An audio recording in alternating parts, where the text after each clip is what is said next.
अस्सलाम वालेकुम स्टूडेंट्स। उम्मीद करता हूँ आप सब खैरियत से होंगे। मेरी तरफ़ से आप सबको जो है वो रमज़ानुल मुबारक बहुत बहुत मुबारक हो।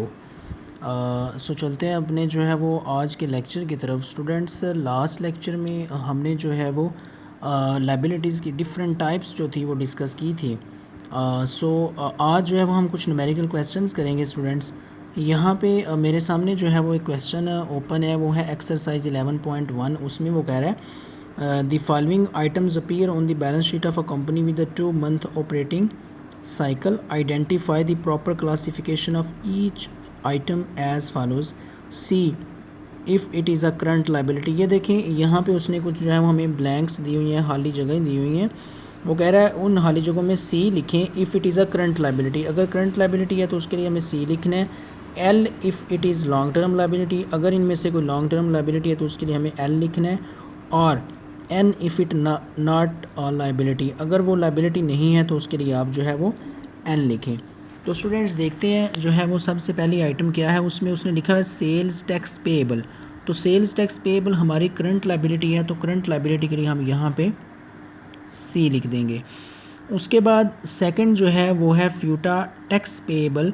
फ्यूटा टैक्स होते हैं फेडरल अनएम्प्लॉयमेंट टैक्सेस, तो ये भी करंट लाइबिलिटी है, इसके लिए भी हम यहाँ पे जो है वो सी लिख देंगे। उसके बाद थ्री जो है वो है अकाउंट्स रिसीवेबल। तो देखें बेटा, अकाउंट रिसीवेबल एसेट है, ये लाइबिलिटी नहीं है, तो उसके लिए उसने लिखा था N, if it is not a liability. तो इसके लिए हम एन लिख देंगे कि ये एसेट है, लाइबिलिटी नहीं है। उसके बाद बेटा वेजेस पेएबल। तो वेजेस पेएबल आपको पता है करंट लाइबिलिटी होती है, सो हम उसके लिए सी लिख देंगे। सैलरीज पेएबल भी करंट लाइबिलिटी है, उसके लिए हम सी लिख देंगे। नेक्स्ट हम पॉइंट 6 पे जो है वो चलते हैं। तो 6 में वो कह रहा है notes payable due in 6 to 12 months. तो 6 से 12 माह के अंदर अंदर उसने जो है वो कोई नोट पेएबल इशू कर रखा है जो मैच्योर होगा।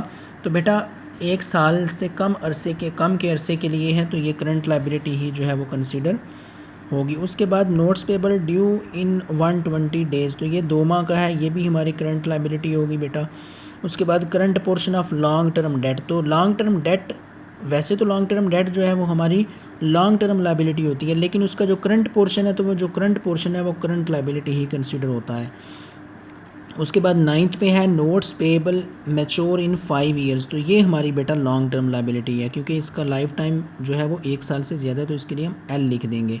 उसके बाद है बेटा notes payable due in 13 to 24 months. तो नोट्स पेएबल है जिसका लाइफ टाइम जो है वो 1 साल से ज़्यादा है, ये भी हमारी लॉन्ग टर्म लाइबिलिटी जो है वो कंसिडर होगी। जी बेटा, ये था हमारा जो है वो पहला क्वेश्चन, जिसमें हमने जस्ट ये बताना था कि इन आइटम में से जो 1 से लेके 10 तक हमें गिवन है, कौन सी आइटम करंट लाइबिलिटी है, कौन सी आइटम जो है वो लॉन्ग टर्म लाइबिलिटी, और कौन सी ऐसी आइटम है जो लाइबिलिटी है ही नहीं है।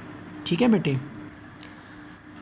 जी बेटा, तो उसके बाद हम नेक्स्ट क्वेश्चन पे आ जाते हैं। 11.4 क्वेश्चन में वो कह रहा है perfect systems borrows $94,000 cash on May 15, 2011 by signing a 60-day 12% note payable. बेटा वो कह रहा है कि परफेक्ट एक कंपनी है जो 94,000 रुपये जो है वो बारो कर रही है और कैश बारो कर रही है, और एक नोट पेएबल साइन करके, नोट पेएबल मतलब एक रिटर्न प्रॉमिस जो है वो दे रही है उस पार्टी को जिस पार्टी से वो 94,000 बारो कर रही है।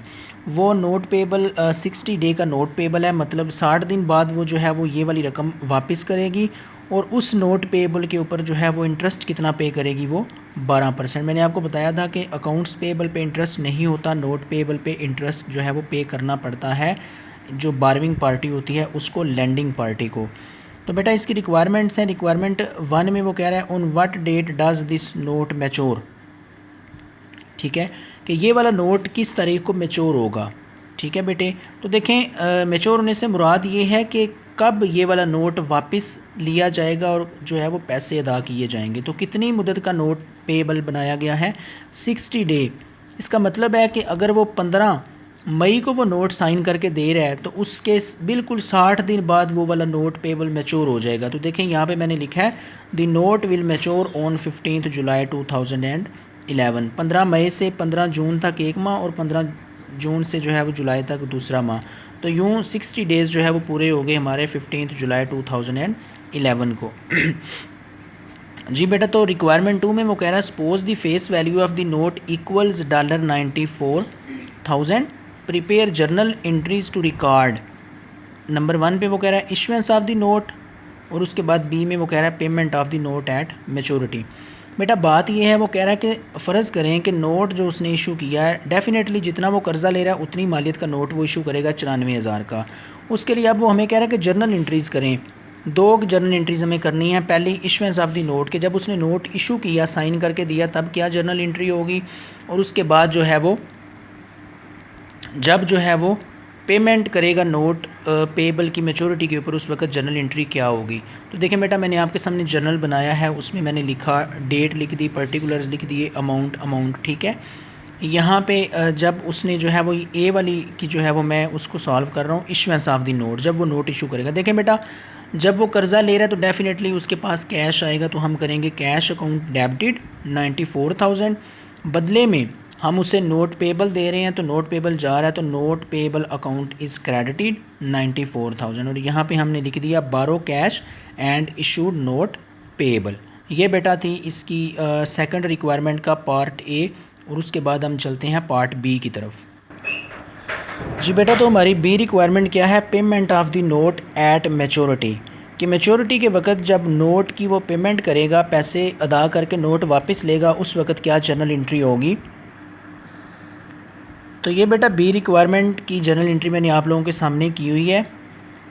सबसे पहले क्या होगा बेटा, इसमें चूँकि नोट मैच्योर हो जाएगा तो अब वो नोट वापस ले लेगा, मतलब उसके पास नोट आएगा, लाइबिलिटी में कमी होगी तो हम जो लाइबिलिटी है उसको कर देंगे डेबिट। नोट पेबल अकाउंट, कितने का नोट पेबल था, 94,000 का जो उसने इशू किया हुआ था, वो 94,000 का नोट पेबल अकाउंट जो है वो हम पहले डेबिट करेंगे। उसके बाद बेटा नोट पेबल के ऊपर क्योंकि हमने इंटरेस्ट भी पे करना है, ठीक है, तो अब देख लें इंटरेस्ट यहाँ पे पहले कैलकुलेट कर लें। 94,000 मल्टीप्लाई बाय 12% उसके ऊपर इंटरेस्ट था, डिवाइडेड बाय 100 मल्टीप्लाई बाय 60, 60 दिन का नोट पेबल था, और एक साल में 360 दिन जो है वो होते हैं। तो हमने इस तरह करके इसका इंटरेस्ट जो है वो कैलकुलेट कर लिया। अब यहाँ पे एक चीज़ तो डेबिट होगी नोट पेबल अकाउंट, बेटा दूसरी चीज़ इंटरेस्ट एक्सपेंस अकाउंट डेबिट होगा, क्योंकि एक्सपेंसेस हमारे हमेशा जो है वो डेबिट होते हैं, और हमने नोट पेबल के ऊपर इंटरेस्ट भी पे करना होता है। सो एक चीज़ नोट पेबल अकाउंट डेबिट होगी, दूसरी हमारा वो वाला एक्सपेंस डेबिट होगा जो हमने इसके ऊपर इंटरेस्ट की सूरत में पे करना है, और वो है इंटरेस्ट एक्सपेंस अकाउंट। ये इस तरह से मैंने सॉल्व किया, तो ये 1880 जो है वो इंटरेस्ट एक्सपेंस बेटा आ गया। उसके बाद ये दोनों चीज़ें डेबिट हो गई, डेफिनेटली नोट वापस ले रहा है, इंटरेस्ट पे कर रहा है, तो कैश की सूरत में पे करेगा, तो कैश अकाउंट इज़ क्रेडिटेड। कितने से कैश अकाउंट क्रेडिट होगा, 95,000। आपको पता है डेबिट क्रेडिट दोनों साइडें हमेशा बराबर होती हैं, ठीक है, तो 95 तो इन दोनों को ऐड किया, 95,880 उसने कैश की सूरत में पे कर दिया। यहाँ पे मैंने इसकी नरेशन लिख दी, loan is repaid with interest, कि उसने जो कर्ज़ा लिया हुआ था वो सूद समेत उसने जो है वो वापस कर दिया। लें बेटा, ये आपके 2 क्वेश्चन हो गए। अब इसके बाद जो है हम इंशाल्लाह नेक्स्ट क्वेश्चन अभी थोड़ी देर में करते हैं।